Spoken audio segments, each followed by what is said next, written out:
హెబ్రీయులకు రాసిన పత్రిక 12వ అధ్యాయం. గత వారం మనం ధ్యానించిన అంశమే. అయితే దాని యొక్క కొనసాగింపుగా మనం ఈరోజు కూడా కొన్ని విషయాలు మనం చూద్దాం. దేవుని యొక్క ఏర్పాటు మనకి ఇక్కడ ఈ యొక్క అధ్యాయంలో మొదటి వచనంలో కనపడుతూ ఉంది.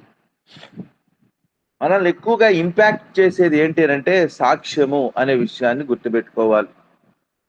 మనం వ్యక్తులం, మనం సమాజంగా ఉంటాం, సమూహంగా ఉంటాం. ఒకరి నుండి ఒకరంగా మనం కొన్ని నేర్చుకుంటూ ఉంటాం.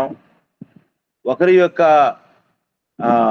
ఇన్ఫ్లుయెన్స్ ఇంకొకరి మీద పడుతూనే ఉంటుంది. ప్రభావం అంటారు దాన్ని. అంటే ఒకరిని చూసినప్పుడు నేను ఇలాగ ఉంటే బాగుండబ్బా అనిపిస్తుంది, లేదా ఇలాగ ఉండకూడదు అనిపిస్తుంది. So the positive and negative influence. అందుకనే ఈ యొక్క లోకము వాడే పదము స్నేహము అంటారు. బైబిల్లో వాడే శ్రేష్టమైన పదం ఏంటి అంటే సహవాసము, ఫెలోషిప్ అంటారు. సహవాసము ద్వారా మనం ఎన్నో శ్రేష్టమైనటువంటి విషయాలు నేర్చుకుంటాం, గొప్ప కార్యాలు చేయగలం, దేవునికి మరి నమ్మకమైన వ్యక్తులుగా ఎదగలం. The fellowship is very important. Which fellowship? That is godly fellowship, right fellowship. కాబట్టి దైవికమైనటువంటి సహవాసము, పద్ధతి అయినటువంటి సహవాసము, ఇవి మనం చెప్పుకోవాల్సిన అంశాలు. కాబట్టి ఆ సాక్ష్యమునకు అంత గొప్ప విలువ ఉన్నది. అందుకనే ఇక్కడ ఈ యొక్క చాప్టర్, ఈ అధ్యాయం ప్రారంభంలో ఇంత గొప్ప సాక్షి సమూహము అనే మాటతో ప్రారంభించాడు. మరి గత పాఠంలో మనం, లేకపోతే గత ధ్యానంలో మనం కొన్ని సాక్ష్యాలు కూడా మనం బైబిల్లో నుంచి క్యారెక్టర్స్ని తీసుకొని కొంత మనం ధ్యానం చేయగలిగాం. అయితే ఈరోజు దీన్ని రాసినటువంటి పౌలు గారు మరికొన్ని శ్రేష్టమైనటువంటి విషయాలని మనకు చెప్తూ ఉన్నాడు. ఆయన తన ఎదుట ఉంచబడిన ఆనందము కొరక ఈరోజు మనం యేసు ప్రభువును గూర్చి మనం చూడబోతూ ఉన్నాం. పౌలు గారు చెప్తూ ఉన్నాడు. పౌలు గారు ఇక్కడ యేసు ప్రభువును మనకు ఎలా చూపిస్తున్నాడు అని అంటే, ఆయన అనగా క్రీస్తు తన ఎదుట ఉంచబడిన ఆనందము కొరకై యేసు ప్రభు జీవితాన్ని కూడా ఇక్కడ ఎలాగా చూపిస్తున్నాడు? ఆయన తన ఎదుట ఉంచబడిన ఆనందము కొరకై, తన ఎదుట ఉంచబడిన ఆనందము, goal. What is the goal of Christ? Yesu ప్రభు ముందు కూడా ఒక ఆనందం ఉన్నదంట. అది ఏ ఆనందము అనంటే ఇతరుల యొక్క రక్షణ, ఇతరుల యొక్క ఆనందము, లేకపోతే ఇతరుల యొక్క దుఃఖమును తీసివేసేటువంటి పని, ఇతరులను నరకములో నుంచి లాగే జీవములో నడిపించేటువంటి పని, అది క్రీస్తుకు ఆనందం. చూసారా? ఇతరుల సంతోషము కొరకై తన సంతోషాన్ని పోగొట్టుకోవడం, తను దుఃఖాన్ని పొందుకోవడం, that is the passion of Christ. అది ప్రభువు యొక్క వ్యక్తిత్వం యొక్క శ్రేష్టత. ఈ ఉదయ కాలంలో మనము దేవుని బిడ్డలమైతే మనకు ఉండవలసినటువంటి శ్రేష్టమైన లక్షణం ఏంటంటే ఇతరుల కొరకు అని గుర్తుపెట్టుకోవాలి, ఇతరుల యొక్క రక్షణ కొరకు. అందుకని UCY team Sunday evening, every Sunday evening సువార్త ప్రకటించడం, దేవుని వాక్యాన్ని ప్రకటించడం, దేవుని యొక్క జీవరాజ్యమునకు అనేక మందిని ఆహ్వానించేటువంటి కార్యక్రమం, దానికి మూలమైనటువంటి క్రీస్తు యొక్క జననం, క్రీస్తు యొక్క మరణం, క్రీస్తు యొక్క పునరుద్ధానమును మనం ప్రకటించడం, ఇది శ్రేష్టమైనటువంటి భారభరితమైనటువంటి బాధ్యత కలిగినటువంటి సేవ, విధి. కాబట్టి ఇక్కడ క్రీస్తు ఆయన జీవితం కూడా ఒక పరుగులానే మనకు ఇక్కడ చూస్తూ ఉన్నాం. ఎందుకంటే ఈ పరుగు పందెంలో ఆయన యేసు ప్రభువుని మన ముందు ఉంచాడు పౌలుగా. ఆయన ఎదుట ఉంచబడిన ఆనందము కొరకై, దట్ వాజ్ సెట్, ఉంచబడింది. ఆయన ఉంచుకోలే, ఉంచబడింది ఎవరి చేత? తండ్రి చేత. కుమారుని కొరకు ఉంచబడినది. ఏంటది? అది ఏమైనా చిన్నదా? కాదు, చాలా శ్రేష్టమైనటువంటిది. ఆనందం అన్నాడు. ఏ ఆనందం? పరసంబంధమైన ఆనందం. అదేంటో చెప్తున్నాడు ఇక్కడ. ఆనందం కొరకై తండ్రి కుడి పార్శ్వమున ఆసీనుడు కావడం, అది ఆనందం, అది గురి. భూలోకంలో ఆయన ఆనందం ఏంటి? పరలోకంలో ఏంటి అనంటే, భూలోకంలో పరుగు, భూలోకంలో ఇతరుల కొరకైన జీవితం, ఇతరుల రక్షణ కొరకైన జీవితం, అందుకోసం పరిగెడుతున్నాడు ఆయన. సో తన ఎదుట ఒక గురి ఉంది. ప్రియమైన దేవుని బిడ్డలారా, ఇక్కడ ఒకటి చెయ్యాలి అంటే ఒకటి వదిలిపెట్టాలి. ఈ మాట బాగా గుర్తుపెట్టుకుందాం. మన జీవితంలో ఒక దానిని పట్టుకోవాలంటే ఇంకొక దాన్ని విడిచిపెట్టాలి. దేనిని పట్టుకోవడం, దేన్ని విడిచిపెట్టడం. ఇక్కడ యేసు ప్రభు ఆనందమును పట్టుకో కోసం, ఆనందము అని రాయబడింది. ఇక విడిచిపెట్టేది ఏంటి? నిర్లక్ష్యం చేసిన అవమానం. క్రైస్తవ జీవితంలో రెండు ఉన్నాయి ఇక్కడ. Departing parties, reaching goalies. చేరవలసినటువంటి గమ్యం, పట్టుకోవలసిన ఆనందం. అయితే విడిచిపెట్టవలసిందేంటి? నిర్లక్ష్యం చేయవలసిందేంటి? చాలాసార్లు మన జీవితంలో మనం విడిచిపెట్టవలసింది పాత జీవితం. అందుకని పౌలు గారు అంటారు, వెనుకున్నవి మరచి ముందున్న వాటి కొరకై వేగిరపడుచు అనేటువంటి మాట మనకు ఫిలిప్పీయులకు రాసిన పత్రికలో మనకు కనపడుతుంది.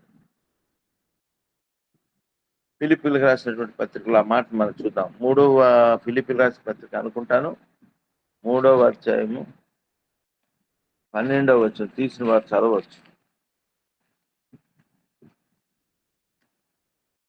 ఫిలిప్పీయులకు రాసినటువంటి పత్రిక 3వ అధ్యాయము 12వ వచనం.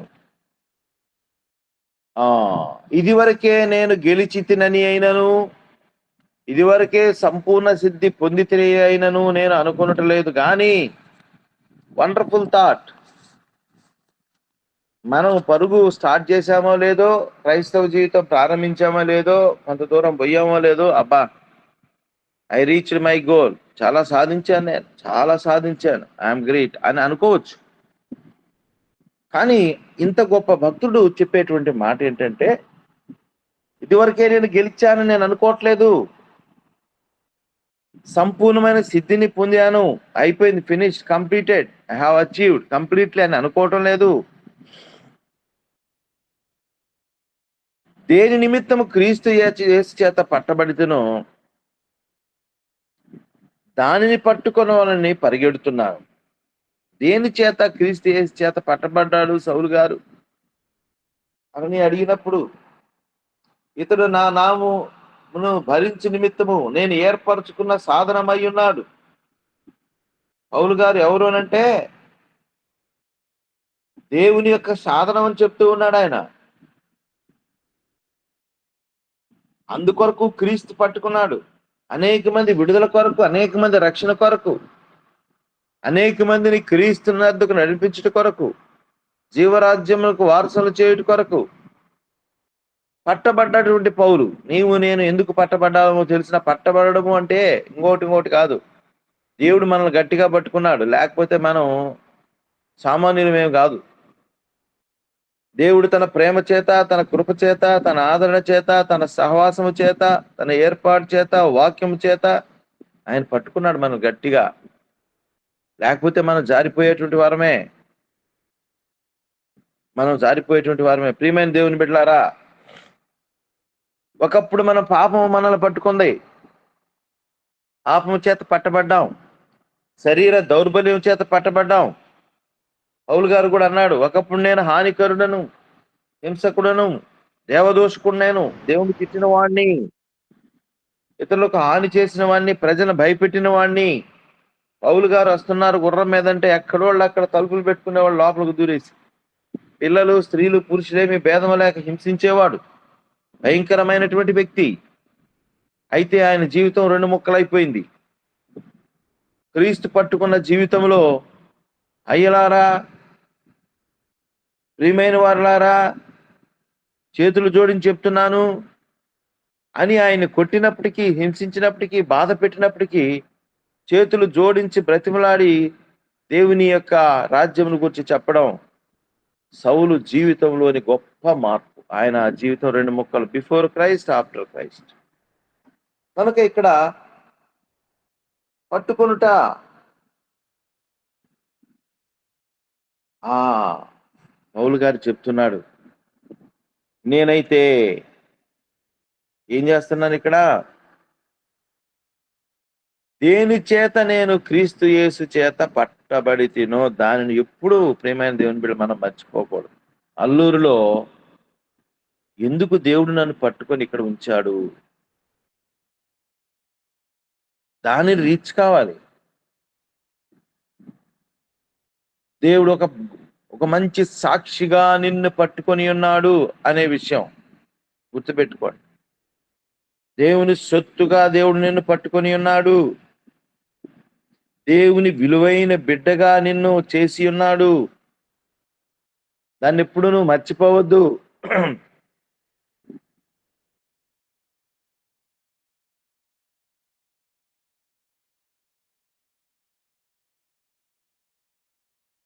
లోకంలోనికి మనం వచ్చాం. ఈ లోకంలో మనం బ్రతికిన బ్రతుకు ఎంతో అపవిత్రమైనటువంటిది, మనకు అందరికీ తెలుసు. అపవిత్రమైన అలవాట్లు, అపవిత్రమైన జీవితం, అన్యాయపు జీవితం, అక్రమము చేయువారమై ఉండగానే క్రీస్తు మనల్ని పట్టుకున్నాడు సుమా. ఆ జీవితం నుంచి మనల్ని వేరుపరుస్తూ ఉన్నాడు ఆయన. ఎప్పుడైతే మనం ముందున్న దాని వైపు మన దృష్టి ఉండదో, మన పరుగు స్లో అయిపోద్ది. మన పరుగు పక్కకి మార్చబడుతుంది. ఈరోజు అలాంటి అనుభవాలు కూడా ఉన్నాయి. ప్రారంభం మంచిదే, అంతం మాత్రము సరి అయినది కాని జీవితాలు ఉన్నాయి చాలా. ప్రారంభంలో క్రీస్తే, ప్రారంభంలో దేవుని రాజ్యమే, ప్రారంభంలో పరిశుద్ధ జీవితమే, ప్రారంభంలో నేను ప్రేమ కలిగిన వ్యక్తిగా మారాలనేటువంటి తపన, దాహం ఉన్నది. ఆ దాహం ఇప్పుడుందా? ఆ తపన ఇప్పుడుందా? ఆ ఇన్స్పిరేషన్ ఇప్పుడుందా? చెప్పొచ్చు, ఉందని చెప్పొచ్చు మనం. ఒకరోజు 2 రోజులు ఉదయాన్నే లేచి ప్రార్థన చేయాలంటే పర్వాలే. ప్రతిరోజు 5 గంటలకు లేచి ఈ రీతిగా ఒకరినొకరం గౌరవించుకుంటూ, ఒకరినొకరం ఈ యొక్క సహవాసంలో బలపరుచుకుంటూ, ఎంకరేజ్ చేసుకుంటూ మనం ముందుకెళ్తున్నామంటే ఇది దేవుని యొక్క ప్రేరణ కాదా? దేవుడు మనకిచ్చినటువంటి మంచి మనస్సు కాదా? దేవుడు మనకిచ్చినటువంటి బాధ్యత కాదా? ఈ బాధ్యతలో మనం ముందుకు సాగుతూ ఉండగా మరి మనం గొప్ప కార్యాలు చూస్తున్నాం, చేస్తున్నాం కాదా? ఈ యొక్క మంట ఇంకొకరిని మండిస్తూ ఉంది కదా? ఈ యొక్క వెలుగు ఇంకొకరికి వెలుగునిస్తూ ఉంది కదా? ఈ జీవితంలో మనం ఇంకా ఎక్కువ సాధించవలసిన వారంగా ఉంటున్నాం కదా? ఇవన్నీ కూడాను మన జీవితంలో ప్రభువు చేసినటువంటి గొప్ప కార్యాలు.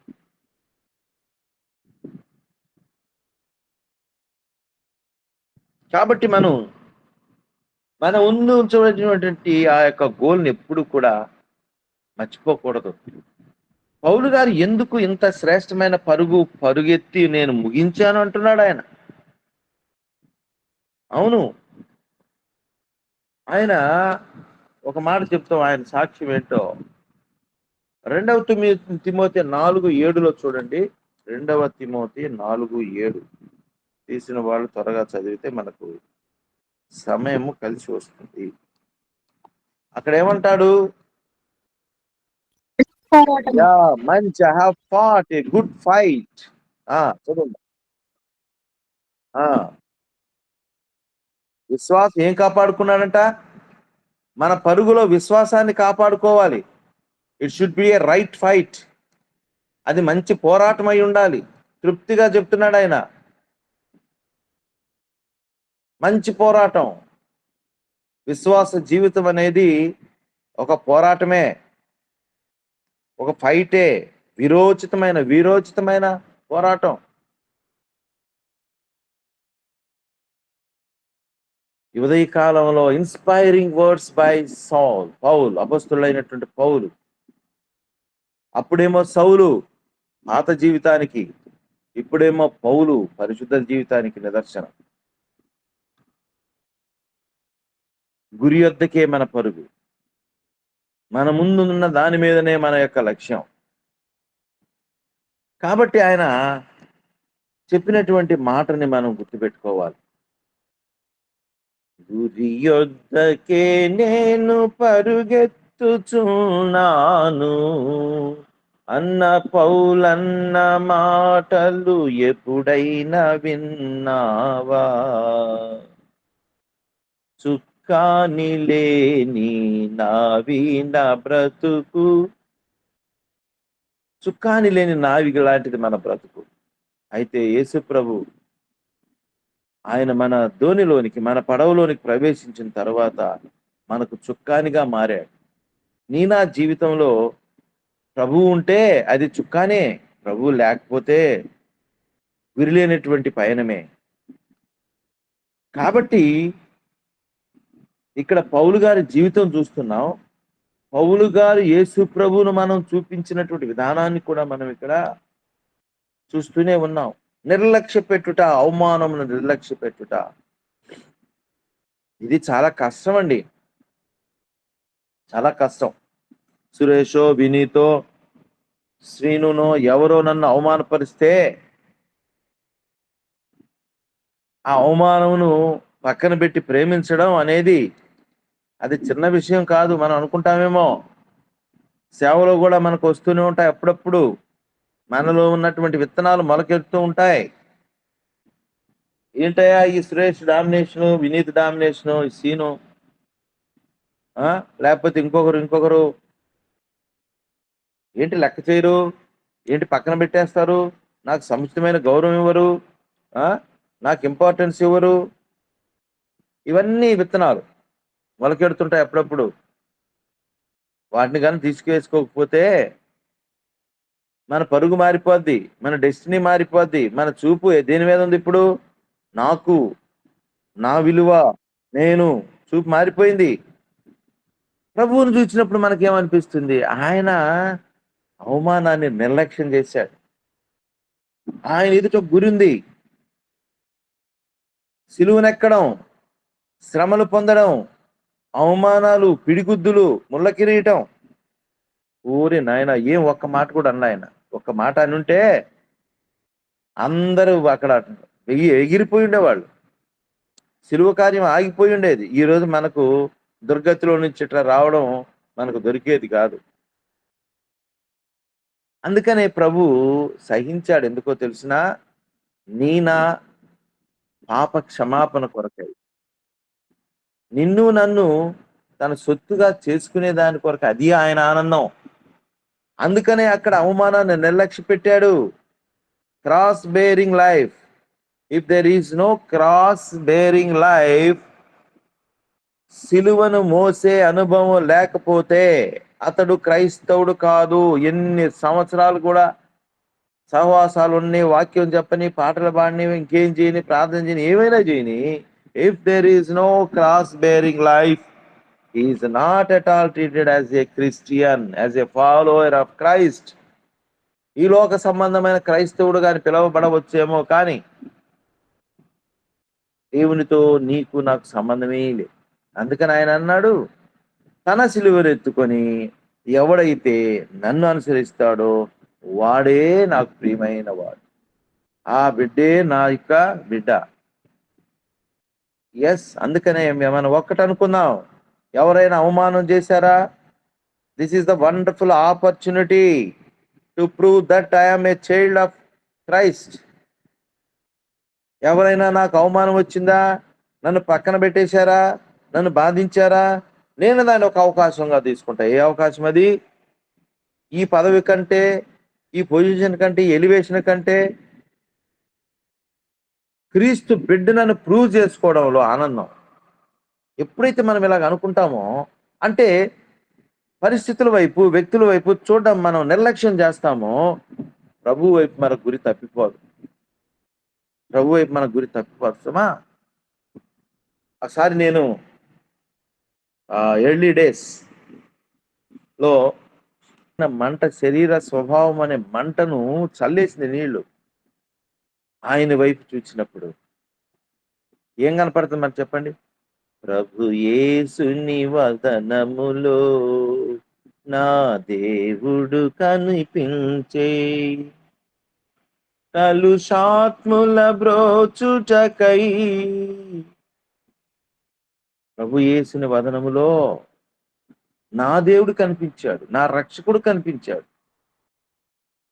అది మన గురి, అది మన లైఫ్ స్టైల్, అది మనం కోరుకోవలసినది.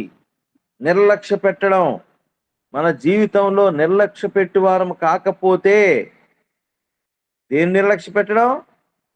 అవమానం, నిందలు, నష్టాలు, శ్రమలు, బాధలు నిర్లక్ష్య పెట్టకపోతే నీ పరుగు ఆగిపోద్ది, లేదా నీ పరుగు డైవర్ట్ అయిపోద్ది, నీ మార్గం మారిపోద్ది. So this is we have to feel it. మనం ఎలాగంటే దీనిని మనం ఒక అవకాశంగా తీసుకుందాం. ఏమనే అవకాశం? నా ప్రభు బిడ్డగా నన్ను నిరూపించుకునేటువంటి అవకాశం. Vineeth, you are not correct, అబ్బే నువ్వు బాగలేదా, అది ఓ పక్కి. అప్పుడు ఏమనాలి? ఎలాగొస్తుంది జయించే మనస్సు? ప్రభు వైపు చూడు, వరప్రసాద్ వైపు చూడవాక, పరిస్థితి వైపు చూడవాక. పేతురు అల్లల వైపు చూచి మునిగిపోయాడు, మనం మునిగిపోతాం. దేవుని వైపు చూద్దాం.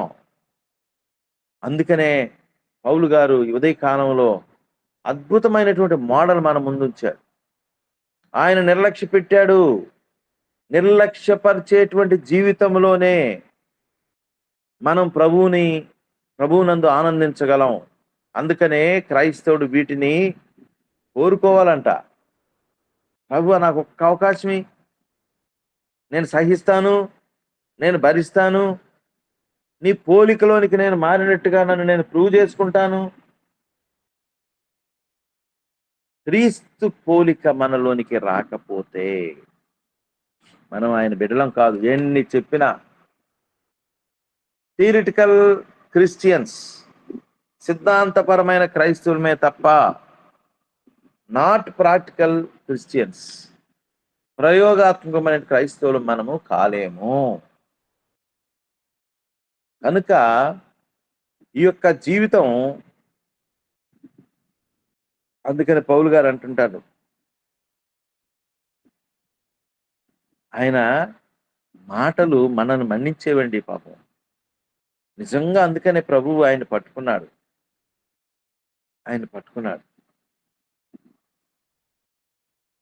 ఈ ఉదయకాలం నేను నేర్చుకోవాల్సింది ఏంటంటే సహించే జీవితం, నిర్లక్ష్యపరిచేటువంటి యాటిట్యూడ్, క్రీస్తును ముందుగా పెట్టుకొని ప్రయాణం చేసేటువంటి విధానము, క్రీస్తు వైపు చూస్తూ ముందుకు సాగేటువంటి క్రైస్తవ జీవితం మనది కావాలి. చాలాసార్లు మనం మర్చిపోతాం. What I am in Christ అనేది మర్చిపోయినట్టయితే ఇక నీ శరీరమే పనిచేస్తుంది. నీలో ఒకడు ఉంటాడు ఎప్పుడు దాక్కొని, వాడు వస్తుంటాడు అప్పుడప్పుడు బయటికి. అర్థమవుతుంది కదా? ఎవరాడు? మన పాత పురుషుడు, పాత స్వభావము. ఎక్కడికి వాడు శరీరం ఉన్నంత వరకు వాడికి అది వాడు అందులోనే కూర్చొని ఉంటాడు. కాకపోతే మనం మౌనంగా అతను కూర్చోబెట్టాలి. వాడిని మర్చిపోయి మనం ఇటు ఇటు చూసామా వాడు లేచేస్తాడు పైకి. అప్పుడు నీలో పోరాటం, రోషం, ఈర్ష్య, తగులు పెట్టడం, అబద్ధాలు మాట్లాడడం, మళ్ళీ పాత జీవితం, కంపు కొట్టే జీవితం, పడిపోయిన జీవితం. ప్రియమైన దేవుని బిడ్డలారా, నేను ఒకటి చెప్పి నేను ముగిస్తాను. వాడికి రోజు పాలు, బోర్నవిటా, హార్లిక్స్ ఇవన్నీ ఇచ్చి ఇంకొకడికి గంజి నీళ్ళు మాత్రమే పేదోడు పరిగెత్తమన్నాడట. వీళ్ళిద్దరిలో ఎవరు ఫస్ట్ ప్రైజ్ కొట్టాలి చెప్పండి? ఈ పాలు తాగినోడు, హార్లిక్స్ తాగినోడు, గుడ్లు తిన్నోడు. వాడు పరిగెత్తలేకపోతే, ఒరే నీకు రోజు పాలు పోసాము, గుడ్లు పెట్టాము, మటన్ పెట్టాము, ఏమిరా పనికి మాలినోడా అంటావా లేదా? వాడు చూడరా పేదోడు గంజి నీళ్లు, ఆ పక్కెముకలు బక్కెములు పరిగెత్తి గాలిపోయినట్టు పోయేసి పరిగెత్తి ఫస్ట్ ప్రైజ్ వచ్చాడే. వేస్ట్ కదా నీవు.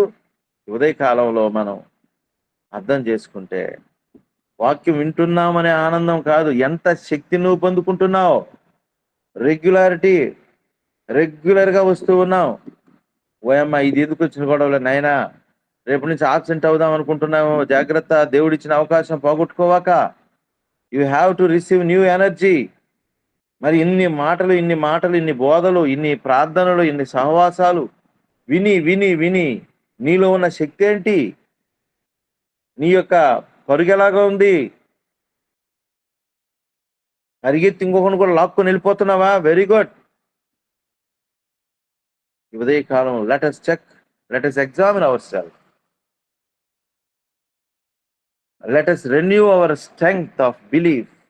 మన విశ్వాస జీవితం యొక్క బలమును మరలా మనం రెన్యూ చేసుకుందాం. దేవుడి యొక్క వాక్యాన్ని మనం వీరికి ఫలింప చేయను గాక. నాకు ఇచ్చిన సమయం అయిపోయింది. God bless you all. Thank you. సర్వోన్నతుడా, సర్వ సృష్టికర్త, నీకు వందనాలు, స్తోత్రాలు నాయన. ఈ ఉదయకాలం ముందు అందరినీ జ్ఞాపకం చేసుకుంటూ నువ్వు ఇచ్చిన ఈ యొక్క ఈసీవై టీంను సభ్యులందరికీ ఇచ్చిన సమయాన్ని బట్టి వందనాలు, స్తోత్రాలు దేవా. ఇదిగో చెప్పిన వాక్యాన్ని బట్టి నాయన సార్ గారిని దీవించండి. ఇప్పుడు యొక్క సేవా పరిచయను అంతకంతకు అభివృద్ధి చేయండి ఆయన.